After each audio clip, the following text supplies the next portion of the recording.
para barisan AJK-nya.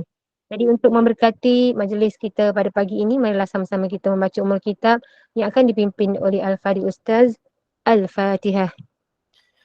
أعوذ بالله من الشيطان الرجيم بسم الله الرحمن الرحيم الحمد لله رب العالمين الرحمن الرحيم مالك يوم الدين إياك نعبد وإياك نستعين اهدنا الصراط المستقيم صراط الذين أنعمت عليهم غير المغضوب عليهم ولا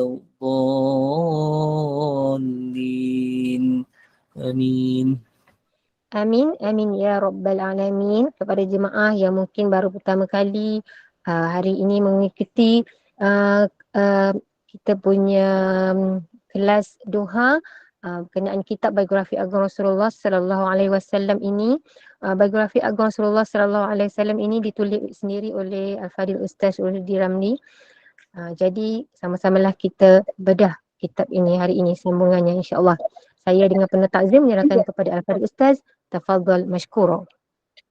أعوذ بالله من الشيطان الرجيم بسم الله الرحمن الرحيم السلام عليكم ورحمة الله وبركاته إن الحمد لله نحمده ونستعين ونستهديه ونستغفره ونعوذ بالله من شرور أنفسنا ومن سيئات أعمالنا من يهده الله فلا مضل له ومن يضلل فلن تجد له وليا مرشدا قال رب اشرح لي صدري ويسر لي أمري واحلل عقدة من لساني يفقهوا قولي فأما بعد. Terima kasih pada pemudah acara kita pada pagi ini, Puan Amira, khususnya pada Puan Ros selaku pengerusi Gema Nur Iman serta AJK-nya, dan puan-puan, para ibu dan ayah-ayah yang dirahmati oleh Allah Subhanahu Wa Taala sekalian. Pertama dan selama-lamanya, marilah sama-sama kita merafakkan setinggi kesyukuran kepada Allah Subhanahu Wa Taala kerana kita diizinkan oleh Allah bertemu pada pagi ini. Walaupun hari ini cuti kan, mungkin ada program-program yang kita nak kita dah rancang ataupun ada kenduri kahwin. Ramai yang mengadakan majlis kenduri kahwin hari ini. Okey. Sebab mungkin Allah alam semalam tak sempat ke ataupun macam mana. Tarikh dah tak ada dah. Okey.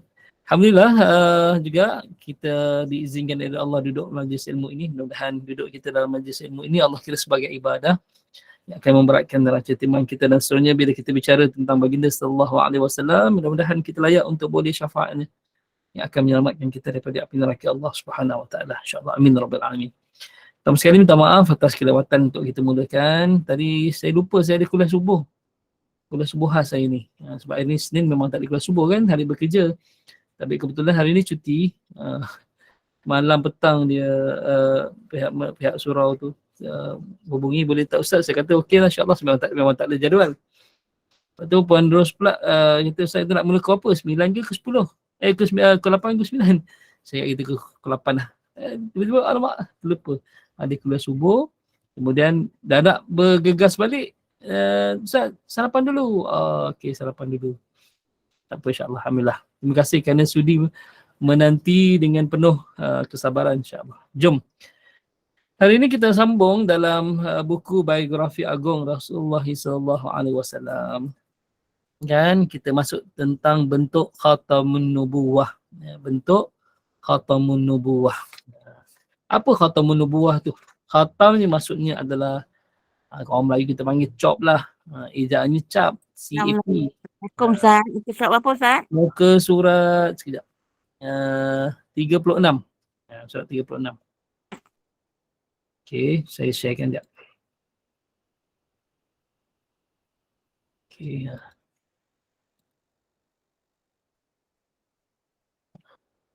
Surat 36. Okey.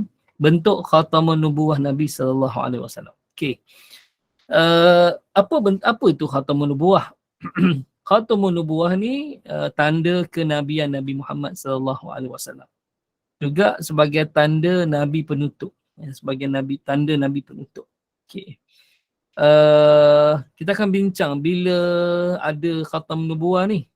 Kemudian di mana kedudukannya khatamun nubuwah ni. Kita bincang untuk itu. Tapi untuk yang awalnya kita baca dulu hadis yang berkaitan tentang khatamun nubuwah insya-Allah. Okey. Khatamun nubuwah adalah salah satu tanda di badan Rasulullah SAW sebagai menunjukkan bahawa baginda adalah penutup bagi segala nabi dan rasul. Okey. Berikut ada hadis yang menceritakan tentang bentuk khatamun nubuwah. Dalam satu riwayat bersumberkan daripada As-Sa'id bin Yazid radhiyallahu an, katanya ibu saudaraku membawa aku bertemu dengan baginda sallallahu alaihi wasallam atau Nabi sallallahu alaihi wasallam. Lantas dia berkata kepada Rasulullah SAW, ini anak saudaraku sakit. Kata.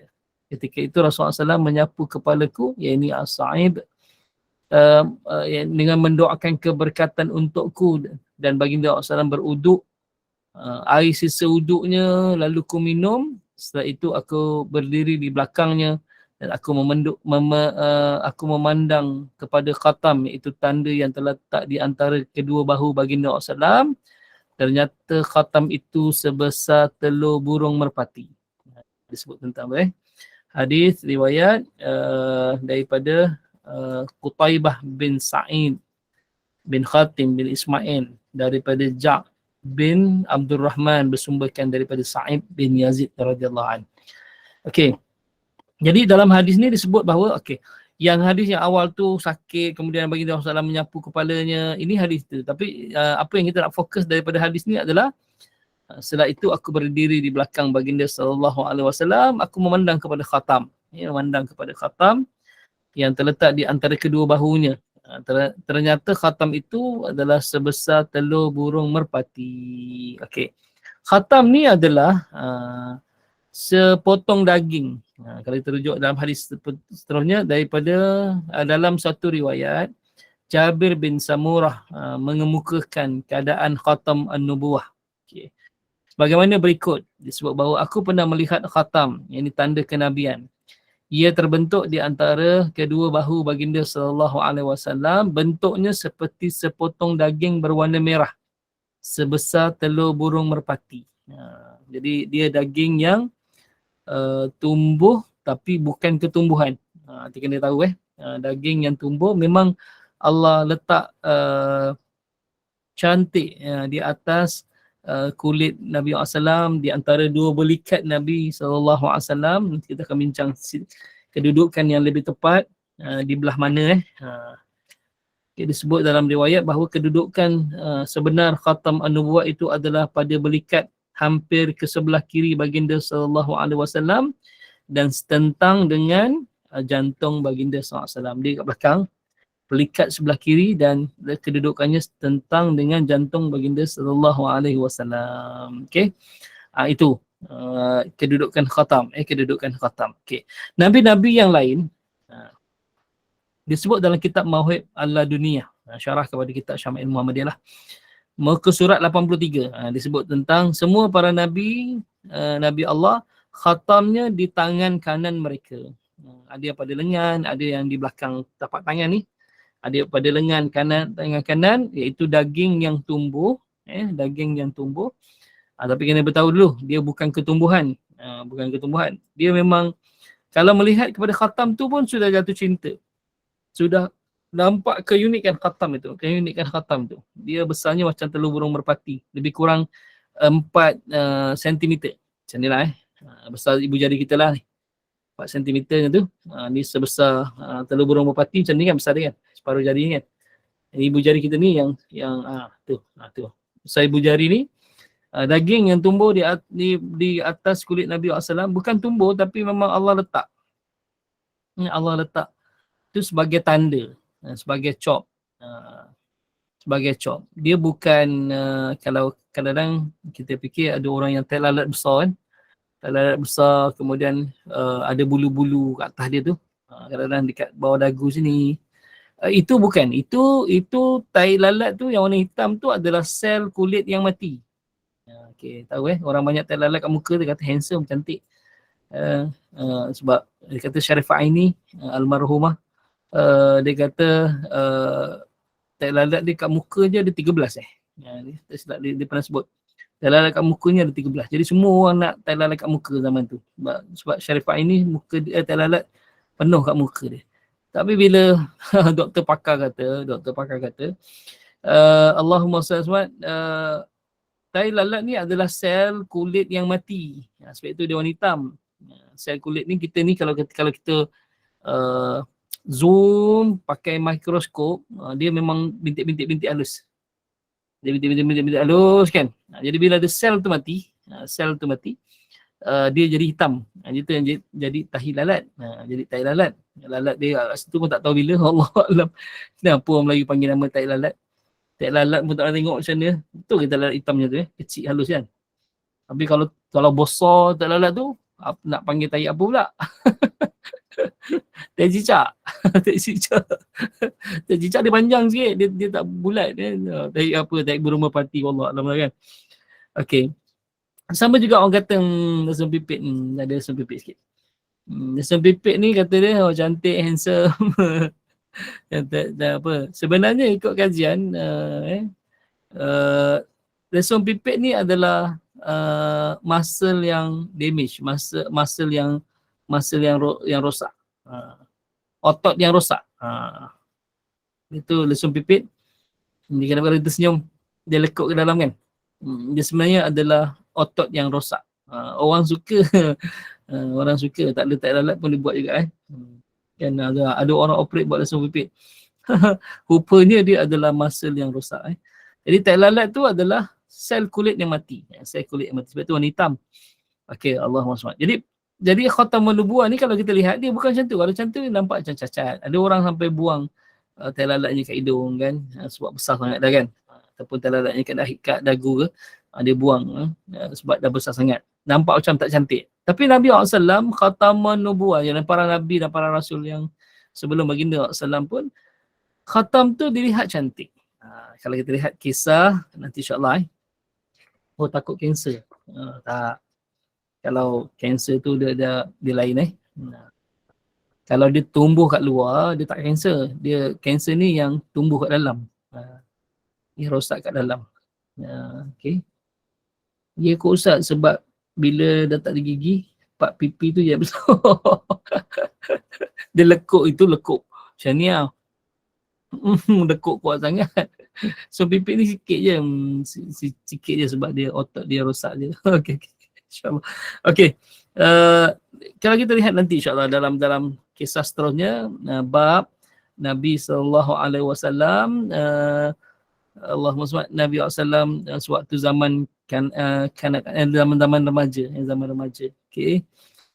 Baginda SAW mengikut pakciknya berniaga ke Syam dan sampai di suatu biara yang dipanggil rahib agama Nasrani, Bukhaira namanya, Jerjis ataupun Jerjos dalam bahasa Romah. Dia tahu tentang akan lahir seorang Nabi SAW daripada Mekah, Nabi penutup, sebab dia pakar dari sudut pakar kitab Injil, pakar kitab Injil. Jadi dia pindahkan biaranya ke jalan di tengah laluan di antara jalan perdagangan antara Mekah ke Syam. Sementara semata-mata untuk menunggu kebangkitan ataupun kelahiran Nabi yang dijanjikan dalam kitab Injil tu. Jadi bila dia nampak kesan-kesan tu pada baginda SAW, dia minta untuk baginda SAW turunkan bajunya, jubahnya, sebab dia tahu di belakang tubuh Nabi SAW ni ada daging yang tumbuh, yang tu dipanggil khatam. Jadi dengan hanya melihat itu saja, pendapat mengatakan bahawa Bukhairah yang rahib agama Nasrani ketika itu telah beriman kepada Nabi Muhammad SAW dan menyatakan keislamannya kepada Nabi SAW walaupun Nabi belum diutus dan diangkat menjadi Rasul. Ketika Nabi SAW berumur 12 tahun. Jadi bila melihat kepada bentuk khatam tu pun dah jatuh cinta, dah tertarik dah sebab cantik. Dia bukan ketumbuhan, dia bukan benjolan ke, bukan kan. Dia memang chop yang cantik. Daging yang tumbuh sebesar telur burung merpati, di kurang 4 cm besarnya, yang tumbuh di antara dua belikat Nabi SAW. Ada bulu-bulu halus, di atasnya, dan dalam kitab apa nama, Mauhib Al-Ladunia juzuk 1 surat 85 kan. Tadi 83 disebut tentang semua para nabi dan para rasul Allah khatamnya di tangan kanan. Okey. Kecuali Nabi Muhammad SAW dibelikat sebelah kiri. Okey. Dalam kitab yang sama juga Al-Allamah Al-Durqani dalam kitab Mawahib Al-Dunia disebut hadis ni diriwayatkan oleh Tirmizi dan Hakim.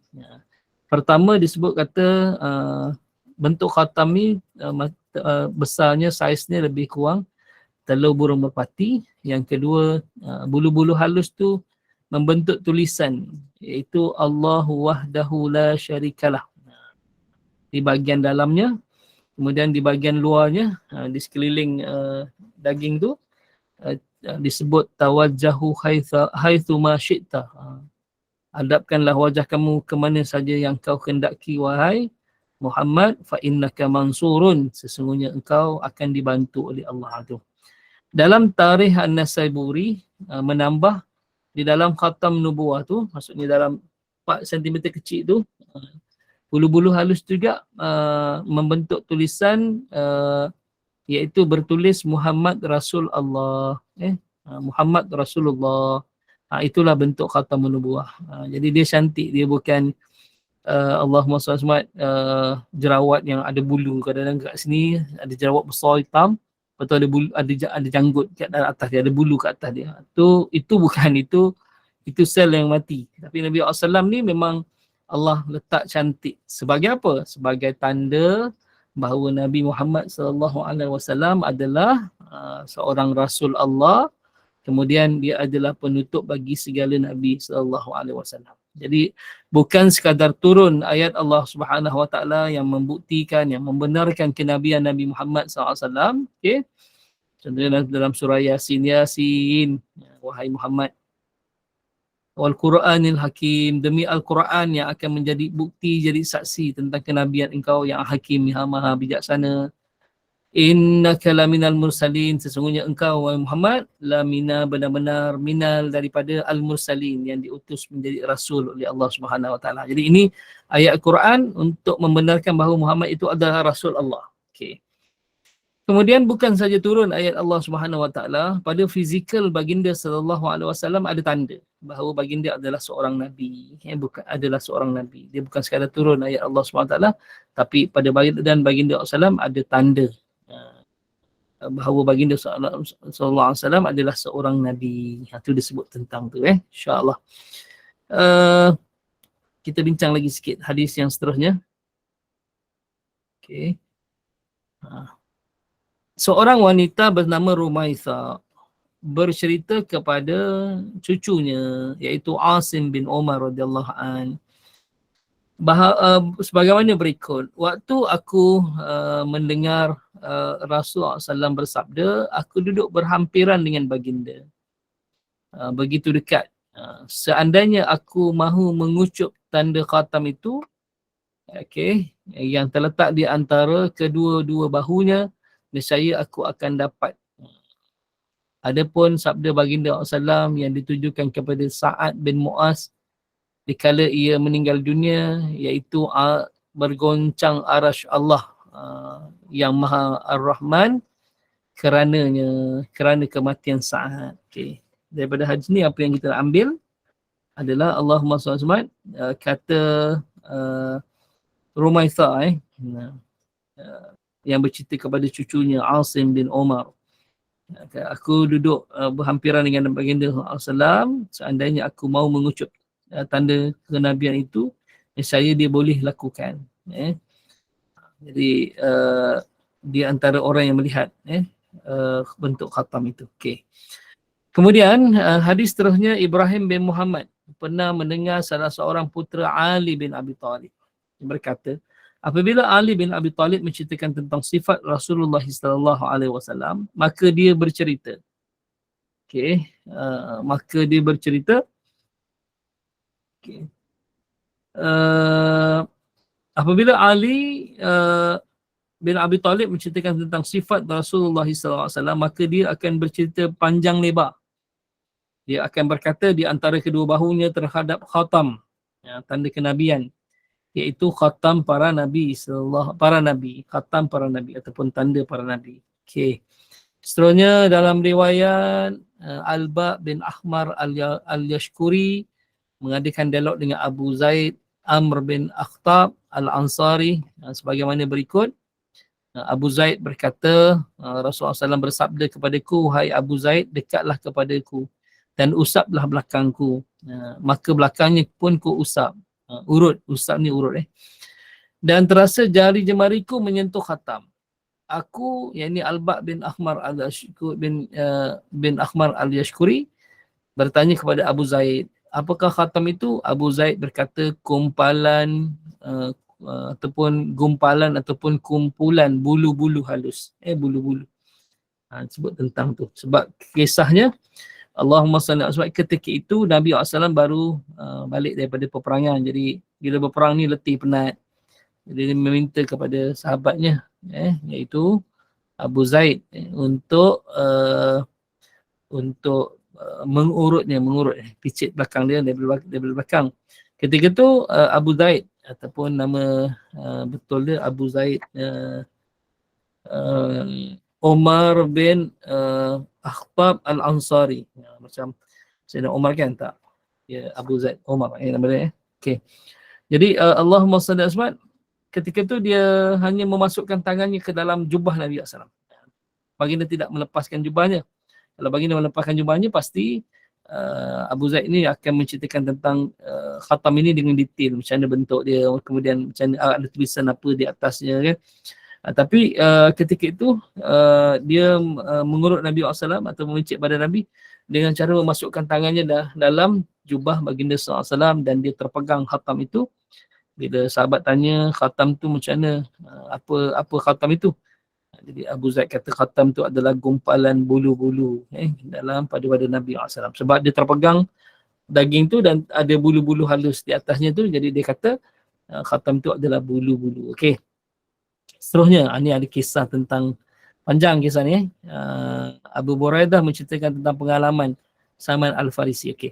Salman Al-Farisi ni dia sahabat Nabi SAW yang kita kata banyak agamanya lah, banyak agama dia.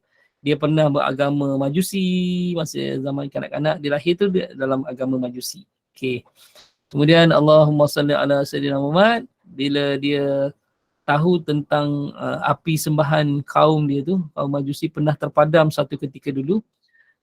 Suatu ketika dulu. Jadi dia terfikir sembahan dia itu api Majusi ni sifatnya lemah sebab pernah terpadam. Pasti ada kuasa yang lebih hebat yang memadamkan api sembahan Majusi ni ataupun Tuhan mereka lah. Jadi dia keluar daripada negaranya mencari kebenaran. Sampailah dia bertemu dengan seorang rahib agama Nasrani. Rahib agama Nasrani. Okay, jadi dia belajar dengan rahib agama Nasrani itu tentang Tuhan yang sebenar, tentang Allah. Okay. Cuma rahib agama Nasrani ketika itu waktu dia belajar dah terlampau uzur sangat dah. Umurnya pun dah banyak dan penuh dengan penyakit, dah uzur sangat dah. Jadi dia belajar dengan guru dia, akhirnya dia meluk agama Nasrani.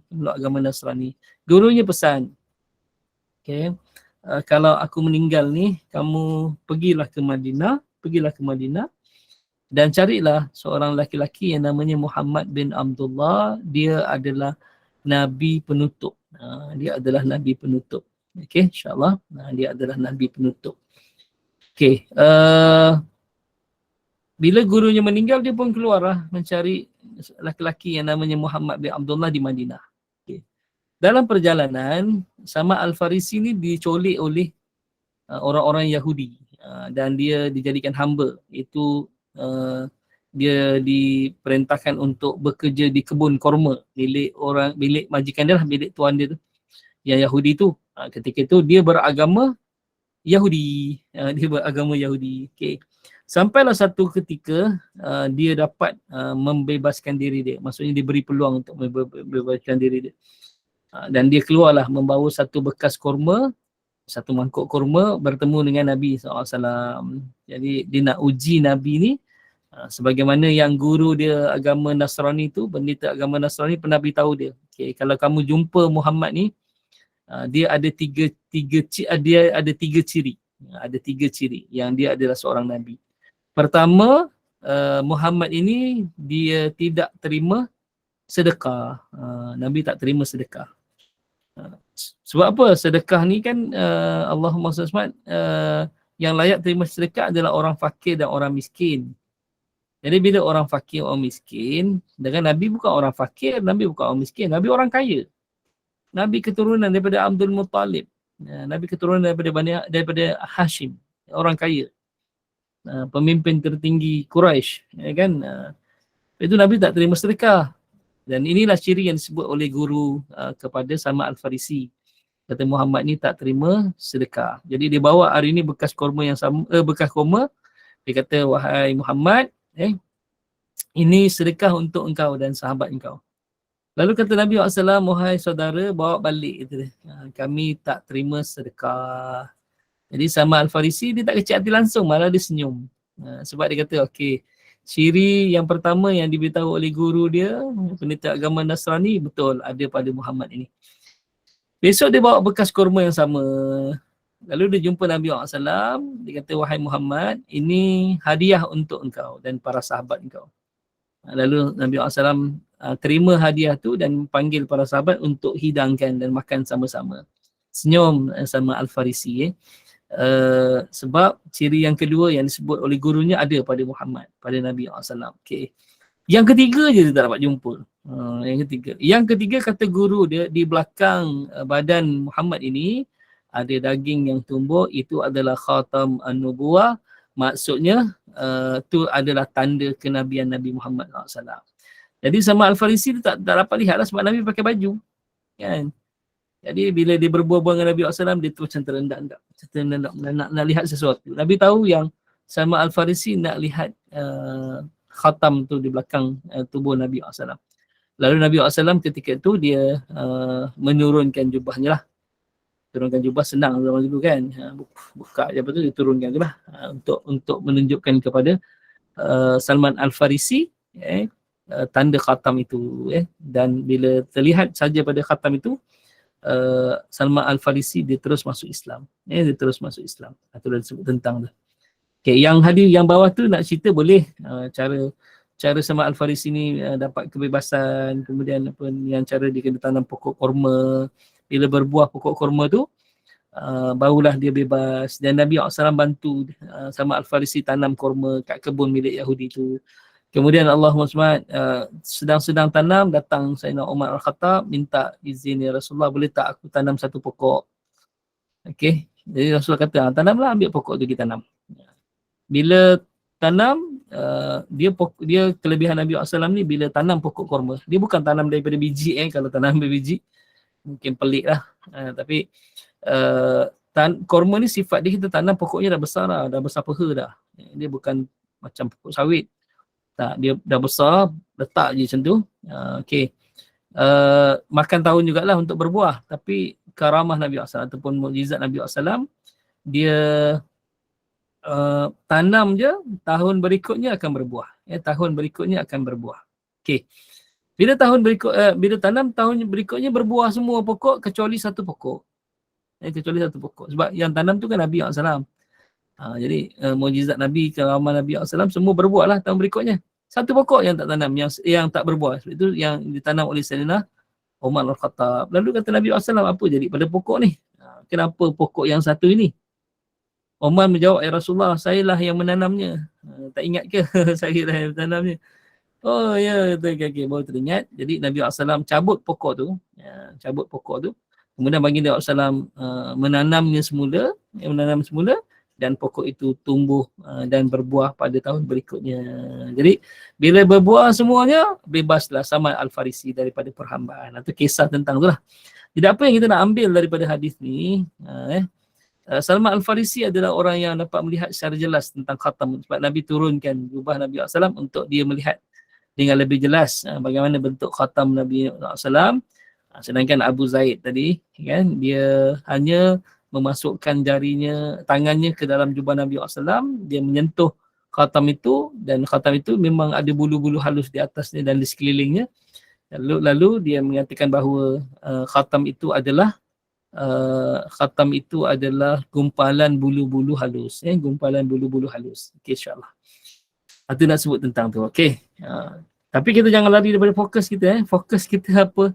Fokus kita adalah kenapa pada tubuh badan Nabi SAW ada daging yang tumbuh ni, khatam ni. Yang pertama, dia bukan ketumbuhan. Dia memang cantik letaknya. Orang melihat kepada khatam tu dah tertarik dah, jatuh cinta dah sebab cantik. Okey. Allahumma salli ala sayyidina Muhammad. Okey. Kak Nur Laila Samsudin, kameranya terbuka, takut tak perasan. Okey, ke memang sengaja buka, Allah alam Kalau terbuka tolong matikan kamera. Takut tak terperasan buka. Kak Nur Laila, admin pun boleh tolong tutupkan sebenarnya kamera tu. Kalau okey, alhamdulillah, terima kasih. Nak buka kamera boleh, tak ada masalah. Cuma kita fahamlah kan, kat rumah satu, yang kedua Allahumma SWT, kadang-kadang kita tak perasan terbuka kan. Tu orang perempuan ni kadang-kadang ialah kat rumah takkan nak pakai tudung sepanjang masa kan. Jadi kadang-kadang auratnya dah tak perasan kan, tak perasan. Jadi yang perasan ni boleh tolong tegur lah. Kadang-kadang saya kalau live dengan ni memang anak-anak murid saya pun kan sama juga. Saya minta saya tegur lah direct macam ni. Okey. Ataupun kalau tak pun memang saya pesan pada admin supaya kena alert lah. Tengok ada kamera terbuka je, cepat-cepat tutup. Sebab admin saja yang boleh tutup mic, boleh tutup kamera. Dan tuan punya badan. Okey. Tuan punya badan, insya-Allah. Okey. Sebab itu saya pesan ni anak murid saya sangat pesan. Walaupun di rumah, ni bukan marah bukan marah ni. Nasihat, kata Piramli. Aku bukan marah, nasihat dia kata. Butang baju Melayu aku mana faham kata. Kan Allahumma SWT, ada baiknya kalau kita menuntut ilmu ni kan, kemudian kita bicara tentang Nabi SAW pula kadang-kadang kalau tadarus Al-Quran tu memang confirm lah kita akan pakai menutup aurat sebab kita baca Quran, kita baca Quran kan. Ada baiknya dan sangat-sangat digalakkan dalam menuntut ilmu ni, untuk menuntut ilmu, okey, tutuplah aurat. Okey, tutuplah aurat supaya Allahumma salli ala Muhammad, supaya tak, ialah satu hormat pada ilmu. Satu hormat pada ilmu, yang kedua dapat pahala, dapat pahala. Yang ketiga untuk mengelakkan perkara-perkara yang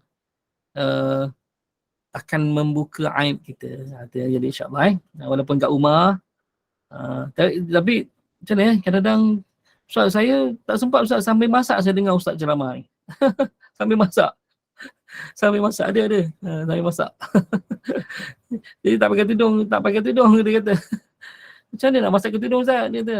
Kadang-kadang dia nak ambil kamera tu sebab mungkin kamera tu tombang ke, ataupun dia nak pergi depan pula kan, depan pula dia terpicit button tu, terbuka lah kamera, tu yang takut tu.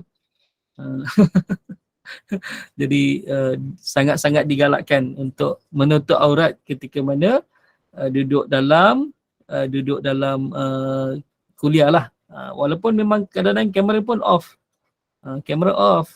tapi dia ada ketika ni kita orang Indonesia salah pencet, salah picit. Kita nak sentuh, kita punya handset ni kan dia punya ni touchscreen. Jadi kadang-kadang kita tersentuh, bukan nak buka pun, tak, jari kita tersentuh, kira ni terbuka kamera. Jadi digalakkan, sangat-sangat digalakkan untuk menuntut ilmu ni. Bukan kuliah saya je, kuliah semua-semualah ustaz-ustaz ni. Ya, kuliah ustaz ni semua. Tak apa ni, Kak Nalala tak apa, sebab tadi tak ternampak pun auratnya, ya, tak ternampak pun auratnya. Cuma nampak almari. Nampak almari. Orang perempuan tu, perempuan nampak almari pun dia malu dah. Kadang-kadang bukan nampak almari, nampak nampak baju je susun kan. Kena orang perempuan nampak katil pun, katil dah kemas dah. nampak katil pun. Oh, tak boleh. Air malunya, ya Allah. Tu InsyaAllah. Okey. Tu. Sangat-sangat digalakkan untuk menutup aurat, insyaAllah. Lepas tu, carilah sudut-sudut. Tapi kadang-kadang, yalah, kadang-kadang kita tutup aurat. Kamera kita terbuka kadang-kadang. Ada pula anak dara kita lalu kat belakang. Tak pakai tudung. Jadi, tu pun satu hal jugalah. Cabaran kita nak berkuliah online ni. Okay, jadi Allahumma SWT, carilah sudut-sudut yang ni, macam saya ni memang ni dinding tak ada orang boleh lalu kat belakang ni lah. Sebab tu tengok, dia dah boleh lalu depan je, lalu depan. Okay, boleh lalu depan. Nampak suami lalu belengging tak apa, dia ada seat pack. Tak seat pack pun, one pack pun cantik juga. Aurat lelaki tak apa, aurat lelaki pusat sampai lutut je. Kan, yang risau anak dara belakang kan, yang lalu tak pakai tudung dan seumpama. Sebab kita faham dalam rumah kan, yalah, tapi kena jaga juga. Yang antara cabaran kita lah, cabaran kita.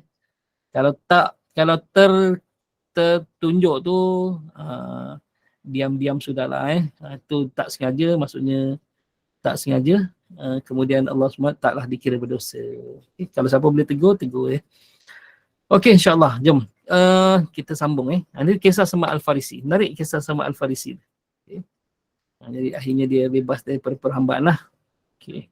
Rupa-rupanya ada juga tangan panas, diistilahkan tangan panas. Dan Sayyidina Umar tanam tak hidup. Sebab istilah tangannya panas.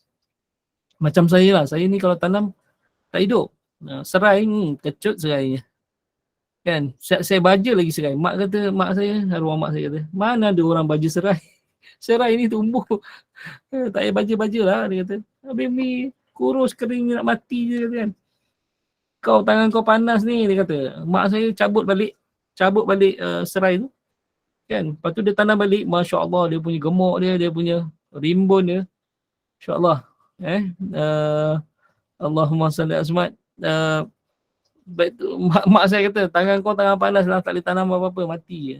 Yang betul, saya tak boleh tanam apa-apa. Tanam apa, memang tak hidup lah. Itu yang banyak menanam pokok-pokok rumah ni isteri lah. Tangan dia sejuk. Tangan dia sejuk, Allah Alam. Okay, apa? Intan pun sama juga. Tanam serai pun tak jadi. Okay? Tanam bunga okey. Okay, insyaAllah. Okay, jom kita sambung sikit lagi. 8.45. Hadis seterusnya, Abu Nadar Al-Aufi bercerita kepada Abu Sa'id Al-Khudri radhiyallahu an perihal khatam. Ini ceritanya. Aku bertanya kepada Abu Sa'id Al-Khudri radhiyallahu an perihal khatam kenabian Rasulullah sallallahu alaihi wasallam. Dia menjawab, khatam itu di bahagian belakang badan baginda sallallahu alaihi wasallam merupakan daging yang timbul. Daging yang timbul. Tak ada bakat menanam lah. Saya makan je lah. Nanam pokok-pokok tak hidup. Kalau arwah ayah saya memang tangan dia sejuk. Dia tanam apa semua hidup. Dia pernah tanam tembikai kat depan rumah. Kan? Seronok kita tengok buah tembikai tu keluar besar kan. Tak sabar, baru besar penumbuk nak ambil dah. Nak makan dah. Ayah kata saya kan. Dia besar betul baru ambil kan. Jadi Allahumma salli alaihi geramnya pasal dah besar penumbuk pun ambil. Belah, mandi sungguh. Saya je yang tak ada tak mewarisi tanam-tanam pokok ni. Saya mewarisi satu je buat makan. Okay, insyaAllah. Okay. Okay, hadis seterusnya kalau kita lihat, ini ilustrasi gambar Allah Masjid Nabawi yang diambil pada tahun 1839 Masihi. 1839 dulu kawasan yang payung dalam masjid tu kan, ada kawasan payung kan. Dalam Masjid Nabawi tu ada kawasan payung yang automatik terbuka tu. Itu dulu taman. Dia sini pasir lah. Pasir. Kemudian ada pokok-pokok. Ada pokok korma dalam tu. Kan semua ada pokok-pokok. Okay. Sekarang dah tak ada lah. Sekarang dah jadikan ruang solat dah kawasan ni. Cuma terbuka macam ni masih terbuka lagi. Terbuka dia pasang Allahumma SWT payung-payung yang automatik. Okay. Seterusnya, okay. Abdullah bin Sirjis menceritakan bahawa pengalamannya tatkala bersama Rasulullah sallallahu alaihi wasallam. Aku datang menghadap baginda sallallahu alaihi wasallam sewaktu baginda berada di antara para sahabat-sahabatnya. Aku mengelilinginya di belakang. Baginda SAW rupa-rupanya baginda tahu apa yang aku inginkan. Maka baginda melepaskan selendang iaitu ridaknya daripada belakangnya, kemudian terlihatlah olehku tempat khatam kenabian yang berada di antara kedua bahu baginda SAW sebesar genggaman tangan. Pelik kan? Macam ni genggaman tangan pula? Okey, jom kita bincang Tadi besar telur burung merpati. Abdullah bin Sirjis pula kata besar genggaman tangan. Okey. Kemudian aku katakan, wahai Rasulullah, semoga Allah memberi keampunan kepada Tuhan. Baginda pun menjawab, bagimu juga. Orang-orang yang berada di seketika itu bertanya, apakah Rasulullah memohon keampunan untukmu? Lalu kata Abdullah bin Sirjis ni, ya, dan juga untuk kalian. Kemudian membaca ayat ni, wastaghfiru li dzambika walil mu'minina wal mu'minat. Dan mohonlah ampun kerana dosamu dan mohonlah ampun untuk orang-orang mukmin lelaki dan perempuan. Okey. Diceritakan juga dalam kitab Syama'il Muhammadiyah, bentuk khatam ialah tampalan daging sebesar telur burung merpati yang ditumbuhi bulu-bulu nipis yang terletak di antara dua bahunya di belakang. Okey, saya nak share sikit Allahumma salli satu slide daripada kitab Syama'il Muhammadiyah berkenaan dengan khatamun nubuwah. Okay, sekejap Allahumma salli asmat. Dia ada sedikit perbahasan, ada sedikit apa nama Allah SWT, kajian lah tentang khatamun nubuwah ni. Okey. Kita tadi.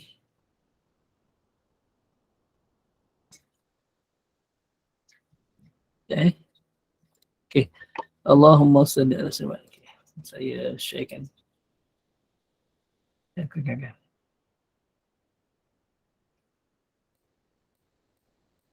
Okey, ni slide saya daripada kitab Syama'il Muhammadiyah. Imam Al-Qurtubi. Dapat Ini kita tadi. Okey, ya. Imam Al-Qurtubi kata, sewaktu mengecil, dia saiznya sebesar telur burung merpati dan bila mengembang saiznya sebesar penumbuk. Qadi Al-Iyad menyebut bahawa genggaman penumbuk lebih kecil daripada itulah, maksudnya dia bukanlah sebesar genggaman penumbuk ni, lebih kecil sikit daripada itu. Jadi kesimpulannya bahawa khatam ini dia kadang-kadang kecil, kadang-kadang besar. Dia boleh membesar, kadang-kadang boleh membesar. Okey. Seterusnya insya-Allah saya sekejap. Okey, kemudian Allahumma salli ala Muhammad. Okey. Kedudukan khatam. Dia Sa'id bin Yazid, Jabir bin Samura, Sayyidina Ali bin Abi Talib, Rumaithah radhiyallahu anha berkata di antara kedua bahu baginda Rasulullah. Abdullah bin Sarjih kata terletak di antara bahu yang sebelah kiri, yang diriwayatkan oleh riwayat Muslim. Yang lebih tepat adalah di kawasan belikat kiri tentang dengan jantung baginda sallallahu alaihi wasallam. Okey. Seterusnya. Okey. Bila ada? Waktu bila ada khatam ni? Okey. Ada pendapat qil, iaitu sejak Nabi lahir dah ada dah. Waktu Nabi lahir, khatam itu dah ada di belakang Nabi SAW. Okay. Imam Ibn Hajar Al-Asqalani ataupun Al-Haythami tak silap saya. Sewaktu dibelah dadanya oleh malaikat Jibril AS ketika berusia 4 tahun di bawah penjagaan Sayyidatina Halimatus Sa'diyah. Okay. Jadi ketika yang dibedah dadanya oleh malaikat Jibril itu, ketika itu tanda khatam tu baru ada di belakang belikat Nabi SAW. Okay. Qadi Aliyah berkata, sewaktu Nabi SAW dilantik menjadi Rasul.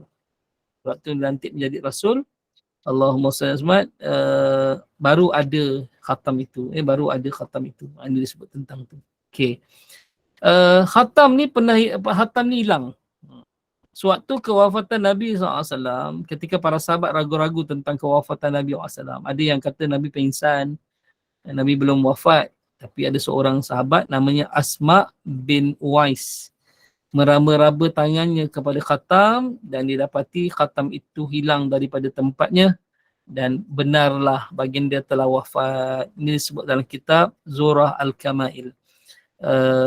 Jadi khatam tu hilang sewaktu Nabi SAW wafat dan itulah tanda bahawa Nabi sebenarnya telah wafat. Jadi khatam tu dah hilang lah. Jadi khatam tu bukan ketumbuhan. Kalau ketumbuhan dia sampai meninggal pun ada lagi. Jadi khatam tu adalah Allahumma salli dia adalah tanda kenabian Nabi Muhammad SAW. Okey. Rasional akhlak yang dapat ambil daripada kisah ni adalah apa pentingnya tanda atau khatam itu di belakang tubuh badan Nabi SAW. Okay, adalah pertama bukti kenabian Nabi Muhammad SAW. Disebut bahawa makana Muhammadun aba ahadin min rijalikum walakin Rasulullah wa khataman nabiyyin wa kana Allah bikulli syai'in alima. Surah Al-Ahzab ayat 40. Muhammad itu bukanlah bapa salah seorang daripada kamu lelaki di kalangan kamu, tetapi dia adalah Rasul Allah wa khataman nabiyyin dan penutup bagi segala nabi. Jadi khatam ni maksudnya adalah tanda kenabian dan dia juga sebagai tanda nabi penutup. Nabi penutup. Okey. Wallahu alam bisawab. Nanti kita akan bincang seterusnya dalam bab Nabi SAW dikhatankan. Adakah dikhatan sewaktu lahir ataupun dikhatankan ataupun disunatkan ketika mana umurnya 7 hari. Nanti kita akan bicara tentang itu insya-Allah. Jadi saya rasa cukup sekadar itu yang baik pada Allah Subhanahu Wa Taala. Yang kurang dan lemah itu adalah atas kejahilan dan lemahnya ilmu saya. Aku lu qouli hadza wa astaghfirullah li wa lakum. Assalamualaikum warahmatullahi wabarakatuh. Waalaikumsalam warahmatullahi wabarakatuh. Alhamdulillah, masya-Allah. Jazakumullah khairan katsira Ustaz. Kitab biografi Agung Rasulullah sallallahu alaihi wasallam ini harus dimiliki bagi yang merindui, mencintai dan mengharapkan syafaat baginda Rasulullah sallallahu alaihi wasallam. Moga bertambah kecintaan kita kepada Rasulullah sallallahu alaihi wasallam. Jadi mudah-mudahan bermanfaat, mudah-mudahan barakah, mudah-mudahan Allah kurniakan rahmat kepada kita.